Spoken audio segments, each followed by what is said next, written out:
Chers visiteurs et visiteuses, aujourd'hui on va aborder quelques idées reçues sur les Gaulois et la guerre des Gaules, parce qu'en lisant vos commentaires sur ma vidéo Vercingétorix, je me suis rendu compte que vous aviez beaucoup de questions et d'idées reçues sur cette période. Alors, vous me connaissez maintenant, quand vous avez trop de questions, j'en fais une vidéo. Bon, et puis vous verrez, ça va nous resservir pour les prochaines vidéos sur la période, et je peux vous garantir qu'il va y en avoir.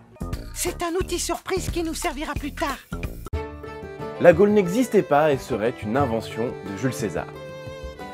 Alors oui, celle-là, elle a la vie dure. En fait, c'est une théorie qui avait été avancée par quelques chercheurs il y a des années.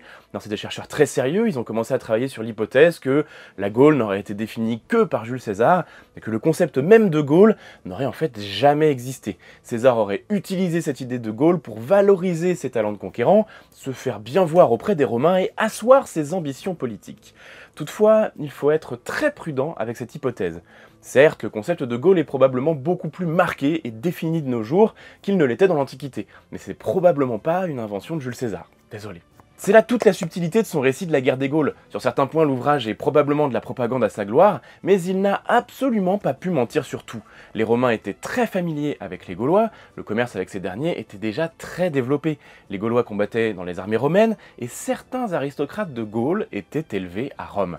Les liens entre les peuples gaulois et romains étaient déjà très forts, et pour ces derniers, les Gaulois c'était pas des inconnus sur lesquels on pouvait raconter n'importe quoi. En plus de ça, beaucoup de Romains avaient servi dans l'armée, et César ne pouvait pas mentir non plus sur des points qui concernaient l'armée romaine. Bref, au-delà de ce que pouvait ou non écrire César, on retrouve tout de même une unité culturelle en Gaule, une unité de style d'équipement, une unité linguistique, religieuse, artistique, artisanale, sans même parler du conquérant, c'est quand même difficile de ne pas y voir un ensemble bien défini.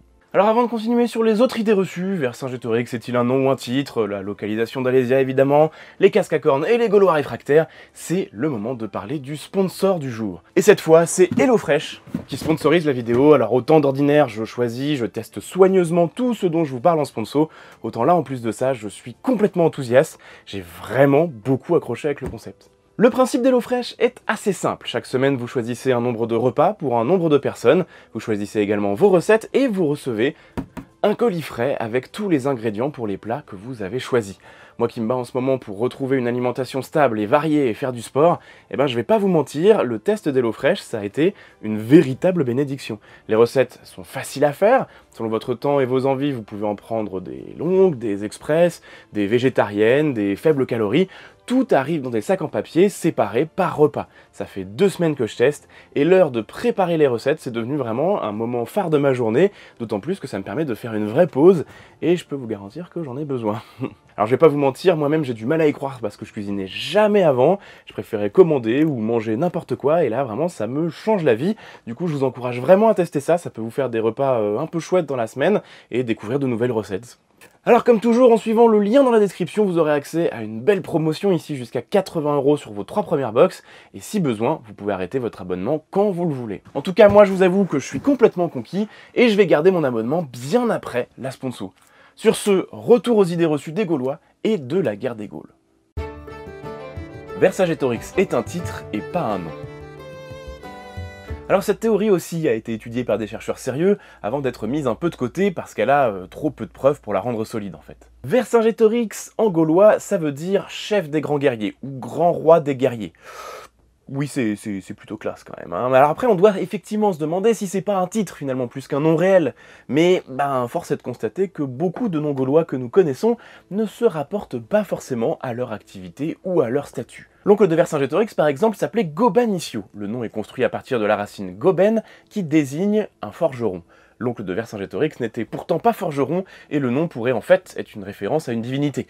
Ce qu'il n'était pas non plus, d'ailleurs. C'était pas un dieu. Non, voilà.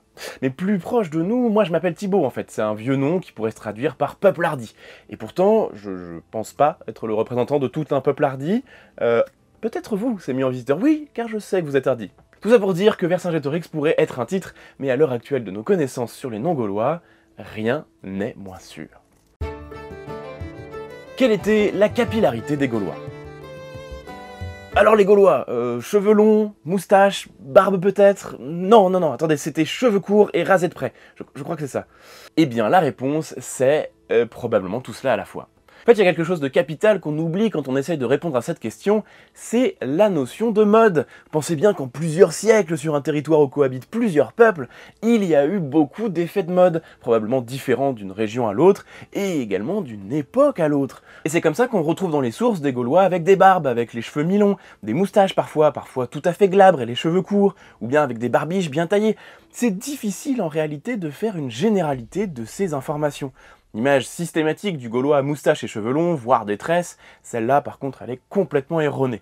Mais la réalité, comme souvent, eh bien elle est bien plus variée qu'on ne voudrait le croire. Une seule chose est sûre, loin de l'image des barbares dans des huttes, les Gaulois étaient très soucieux de leur apparence, de leur hygiène et de leur tenue. Selon certaines sources, il se peut même que ce soit eux qui aient inventé le savon tel qu'on le connaît. On ne connaît pas les localisations exactes d'Alésia et de Gergovie. Oui, bon, celle-là, si je l'avais pas mise, vous auriez fait des blagues dans les commentaires, on n'aurait pas eu de fin. Je vous connais. Bon, ça dit, c'est pas ça qui va améliorer mon référencement. Du coup, faites d'autres blagues dans les commentaires pour les remplacer. Je compte sur vous.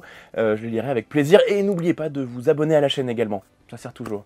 Alésia et Gergovie, les localisations sont en fait très bien connues.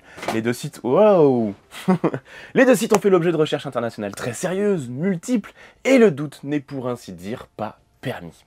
Alors évidemment, vous entendrez ça et là des gens défendre le contraire, mais ce sont souvent des théories qui sont pas très scientifiques, qui se basent beaucoup sur des on-dit, et qui malheureusement servent souvent de support pour faire parler de soi, et reposent beaucoup également sur des théories du complot international des archéologues.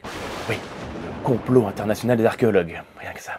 Alors si le sujet vous intéresse, j'avais fait une vidéo sur la localisation d'Alésia, juste ici, et je vais en refaire une l'année prochaine pour expliquer pourquoi les arguments contraires ne sont pas scientifiques ou cohérents, et vous verrez qu'au final ça tient pas beaucoup la route. Les Gaulois, c'est en fait un mythe fondateur de la nation française, et ce depuis le 19e siècle. Partant de là, les enjeux des lieux où s'est écrit ce mythe sont pour certains absolument considérables. La découverte d'un lieu phare de l'histoire française, c'est l'assurance de la gloire pour son découvreur et de lourdes retombées touristiques potentielles pour la commune correspondante. Et c'est pour ça qu'on a ce genre de remise en question. Les Français étant avides de belles histoires, le coup de théâtre archéologique semble toujours très séduisant, mais dans le cadre de Gergovie et d'Alésia, je vous promets que tout est déjà très clair et que scientifiquement, c'est très carré. Les Gaulois réfractaires. Je n'ai probablement pas besoin de vous rappeler par qui a été popularisée cette idée reçue récemment. Et dommage pour le bon mot, mais il n'y a probablement pas moins réfractaires que les Gaulois. Les peuples gaulois avaient un ensemble d'organisations politiques très définies, avec des rôles dans la société extrêmement établis. Il convient d'y ajouter la surcouche religieuse présente dans presque chaque élément de la vie quotidienne des Gaulois. Partant de ce principe, avoir d'un côté des politiques très établies, une organisation stricte de la société et une religion très présente avec des règles à suivre, eh bien, c'est exactement la même chose que chez les Romains. Ces réfractaires suivaient donc finalement beaucoup de règles et d'organisations définies pour faire perdurer leur société. Dommage pour le cliché. Les Romains ont surtout eu fort à faire avec les Gaulois parce que ces derniers n'avaient pas d'unité politique. Ainsi donc, les arrangements entre peuples allant au gré des différentes tractations en coulisses, il a souvent été compliqué pour les Romains de maintenir des alliances stables et durables en Gaule. Cette idée reçue de Gaulois réfractaires à la lumière apportée par Rome, elle vient probablement de là et des différentes révoltes gauloises bien entendu. Cela dit, vous avez compris maintenant. Parler de Gaulois réfractaires, ce n'est pas se placer d'un point de vue gaulois, mais plutôt d'un point de vue romain. Sous-entendu, réfractaires à une occupation de leur territoire imposée par la force pour des intérêts qui ne sont absolument pas les leurs. Ironiquement donc, lorsqu'un homme politique emploie ce terme, inconsciemment, son message en dit peut-être bien plus que l'idée reçue elle-même. On a plus hérité des Romains que des Gaulois. Et ça aussi c'est une idée reçue. En même temps, c'est le thème de la vidéo, les idées reçues, pardon. La vieille idée reçue de la civilisation qui serait amenée par les Romains, l'écriture, les bâtiments en pierre, ça va les aider, les pecnos qui vivent dans la boue.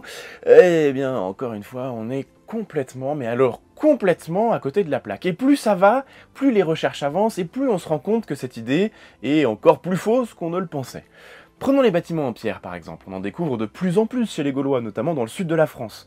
On découvre également de très grandes agglomérations, organisées, soignées, avec des routes pavées, des réserves d'eau, de nourriture, des quartiers bien définis, etc., etc. Et pour un même peuple, on connaît parfois plusieurs de ces grandes villes, fortifiées ou non. C'est le cas par exemple en Auvergne, vous avez la carte au musée de Gergovie qui est absolument passionnante à ce niveau-là.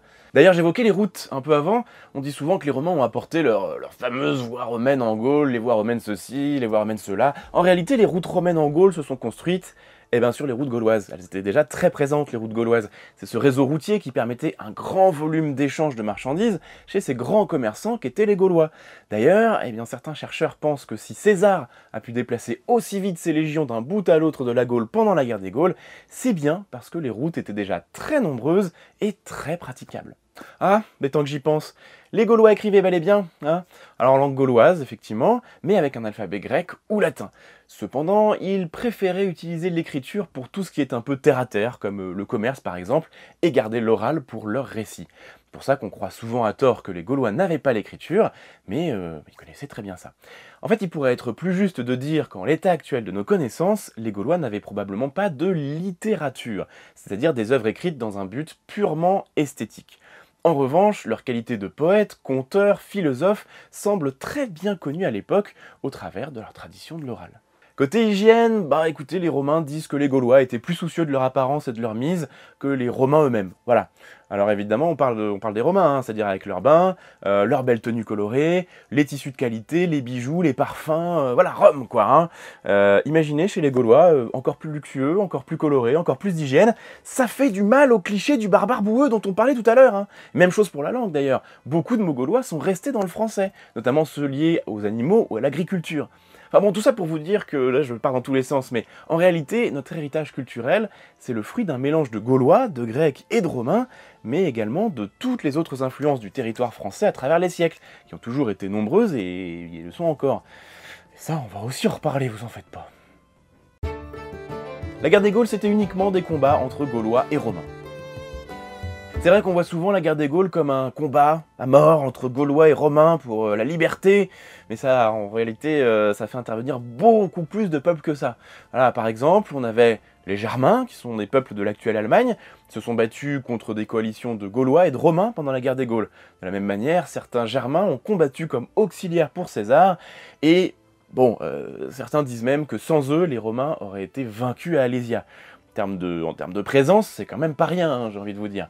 On avait aussi dans les armées romaines, on avait des frondeurs des Baléares, c'est les actuelles îles espagnoles, et ils servaient dans l'armée de César comme frondeurs. Bon, c'est dans le nom, hein, on parle de frondeurs des Baléares évidemment. À l'époque, c'était considéré comme les meilleurs frondeurs du monde, ce qui en faisait des combattants absolument redoutables. Aujourd'hui encore, la fronde est un objet traditionnel dans ces îles, et on a des manieurs de très très grands talents qu'on voit régulièrement. C'était les championnats d'ailleurs il y a pas très longtemps. On avait également des Crétois qui combattaient pour les Romains en tant qu'archers. Ah, et il ne faut pas oublier aussi que pendant la guerre des Gaules, César a tenté d'envahir les îles britanniques, avec l'aide de certains Gaulois aussi. Enfin, autant vous dire qu'il y avait quand même beaucoup de monde pendant la guerre des Gaules, pas uniquement des Gaulois, et en fait ça a fait intervenir un certain nombre de peuples d'Europe. La question du casque à cornes. Le fameux casque à cornes, alors c'est un motif classique du 19e siècle pour représenter le barbare, on en retrouve également souvent sur les vikings. Pour les vikings, on n'a absolument pas de casque à cornes, voilà, c'est clair, c'est net, c'est précis. Pour les Gaulois, c'est un poil plus compliqué, je vous explique. En fait, nous connaissons des représentations de casques à cornes qui pourraient être gaulois, mais dans des contextes un peu spéciaux. C'est le cas par exemple sur l'arc d'Orange. Mais cela pourrait être juste un symbole de la représentation du gaulois ou du germain barbare par les Romains, sans forcément être la réalité, c'est un symbole.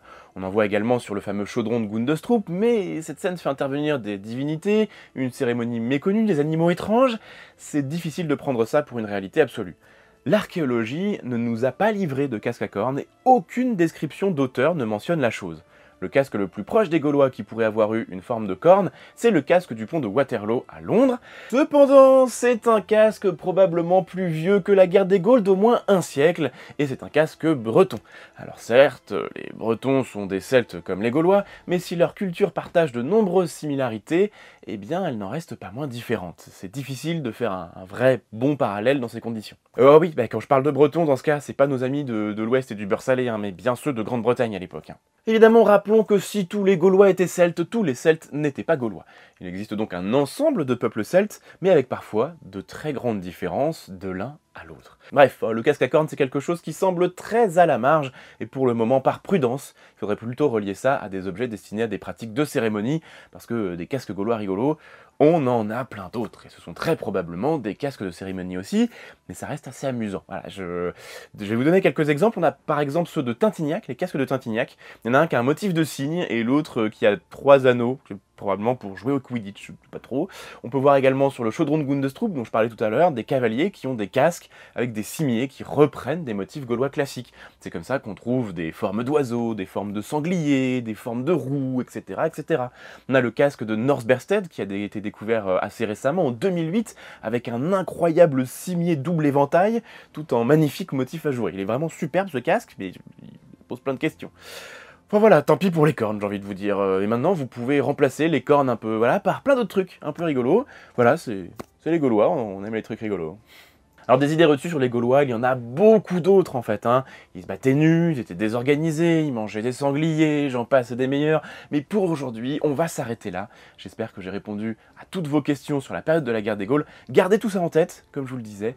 On va en avoir besoin, et si vous avez des questions, n'hésitez pas à les mettre dans les commentaires. S'il y a cette question, eh ben je referai une vidéo. En attendant, comme toujours, je vous invite à vous abonner à la chaîne, mettre un pouce bleu et un commentaire pour aider au référencement, partager la vidéo évidemment pour faire connaître la chaîne. On se retrouve très très vite pour un nouveau sujet, et en attendant, n'oubliez pas que l'histoire est vivante.